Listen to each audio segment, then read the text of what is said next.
I lived in China for over 7 years. Did I experience racism? Not really. There's definitely a few times where I felt systematically on the outside, and I certainly encountered racism, but not really directed at me.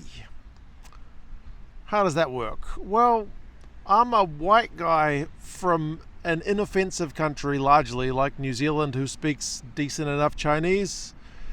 So I'm not really the target of racism in China anyway. If anything, people were overly friendly and helpful to me in situations when they didn't need to be. 要不加个微信，加个微信，我把截图发给你。哎，说中文，我们也到教堂去的，是吗？我们一起走。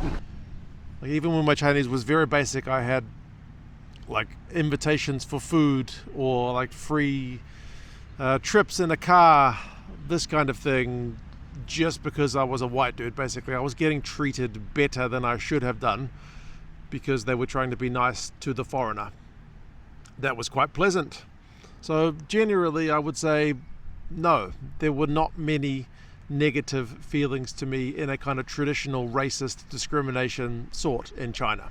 So were there any times when being a foreigner did not come in handy, or I was discriminated against? I mean, if you can call it discrimination, the system kind of didn't like me when I was buying an apartment. My wife and I, when we were getting married, as per the Chinese tradition, decided to buy an apartment. That involved attending kind of like an auction or a lottery to choose an apartment because it was a new build. Once we had chosen a place, we had to go through to the next room to put a deposit down, which we did. And I should say, I was legally entitled to apply for a mortgage at that stage, having lived and worked in China long enough to meet requirements. Like, not just every foreigner can go apply for a mortgage, but I was legally entitled to do so. So after paying the deposit, we went through the next room, and there were 3 banks who had representatives there who were vying for our mortgage rights, basically. I had an account with 2 of those banks. There was Bank of China and Construction Bank. We approached the Bank of China representative, who took one look at me and said, "A foreigner? That's way too much effort. No, we're not going to give you a mortgage." And same with Construction Bank. Both of them looked at me and thought, this is too much work. It's not that they couldn't do it, they just could not be bothered.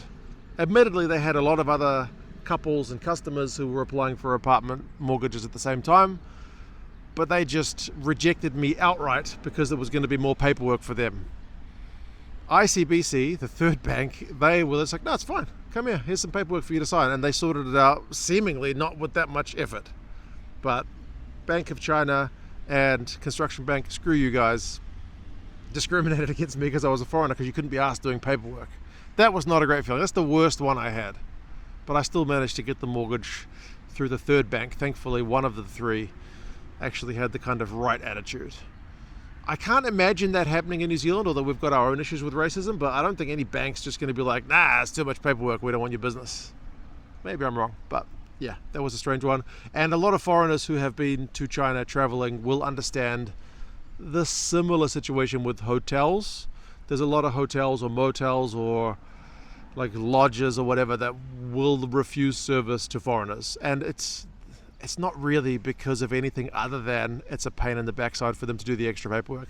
They might make some excuse like, "Oh, we're not licensed to take foreigners, we're not allowed to take foreigners, it's against policy to take foreigners." Mostly it's because they need to register you with the local police station and they don't want to do the paperwork. Like, Chinese guests checking in is often just show your ID card, and it's like a 10-second process sometimes, even if I've seen ones where you can just electronically scan it. They book online, just scan in. It is almost instantaneous. Whereas the foreigner comes in, there's several pages of documentation to fill out. 您是职业是什么？您来中国，您那个工作单位，您有中国的联系电话吗？有。还有一个就是您在中国有没有认识的联系人？有，我老婆。I don't think it's that complicated. Hotels who deal with foreigners all the time don't have an issue with it, but if you're just some small place run by only a couple of staff members, it's just more trouble than it's worth. Plus maybe language barrier, they can't be bothered dealing with it. But for the most part, not really discriminated against. if anything, I was probably given special treatment. But as I said, there's a few situations where paperwork, hassles, maybe language barriers could see. I mean, at McDonald's, sometimes I would approach the counter and you would see the staff kind of hesitant to give service because they were like, oh God, I don't want to be the one to serve the foreigner. And then as soon as I spoke Chinese, oh, visible relief. Oh, thank God you can speak Chinese. What would you like? Service was great. It was more of a fear of embarrassment than anything else. So any of that really kind of out and out racism? Not really. Not really. I would say in more recent years, on trips back to China, I have felt people's relief that I'm not American. Yeah, there's a security guard once who was asking me where I was from, asked me kind of in a negative tone, are you American? And then when I said I'm from New Zealand, kind of softened a wee bit. Yeah, that's a more recent development though. Yeah, usually no real problems being from a pretty innocuous country like New Zealand.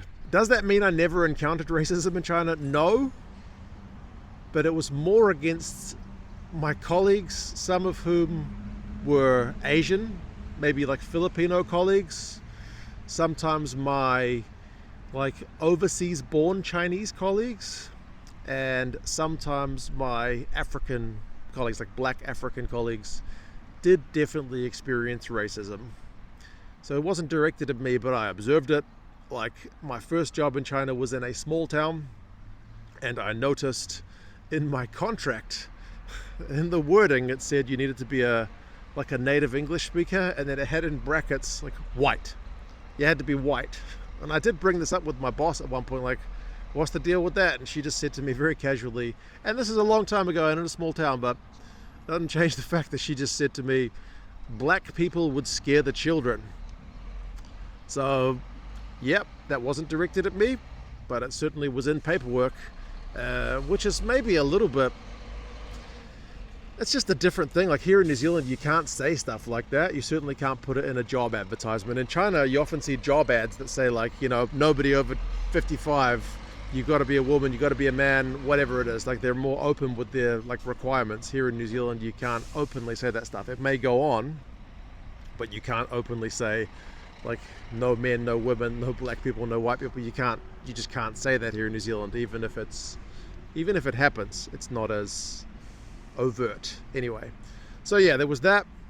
And I would say parents, because I was working at schools, parents would sometimes request white teachers, even if like the Filipino teachers I had as colleagues were more qualified with like very good or perfect kind of native accents, sometimes American style accents. A lot of the parents didn't want their kids being taught by the Filipinos because they thought maybe they would pick up an accent, maybe they just felt like it wasn't foreign enough. I'm not sure. And then also some of my colleagues, like I mentioned, like a couple of them were British but with Chinese heritage, and the parents, despite the fact that they had very kind of posh British accents, still preferred, some parents, not all of them obviously, but some parents requested not to have those teachers because, again, maybe not foreign enough. So yeah, that's just the parents. I mean, parents could be funny for lots of things. I had parents complain about me because I looked at my watch too much when I was trying to keep my lesson plan on schedule. They thought I wanted to be out of the classroom because I was looking to get out of there looking at my watch too much. So read into that what you will. But overall, I would say personally, I did not encounter much racism directed at myself. I did observe prejudice against other groups for whatever reasons, and it was more paperwork and systematic things that influenced or impacted me, which was unpleasant, but I wouldn't say kind of like a deal breaker, I'm never going to come back here, I'm going to leave the country kind of thing. So yeah, not a heck of a lot of racism directed at me as a Kiwi in China. But let me know if you experienced anything like that in China or potentially another country. Did you get special treatment? Did you get treated poorly? As always, good to talk to you folks, and I will talk to you again next time. See you later. 中华民族大梁，可为现实恒，每天天空让人谁会后生？起来，起来，起来！我们用一心冒险，好我前进。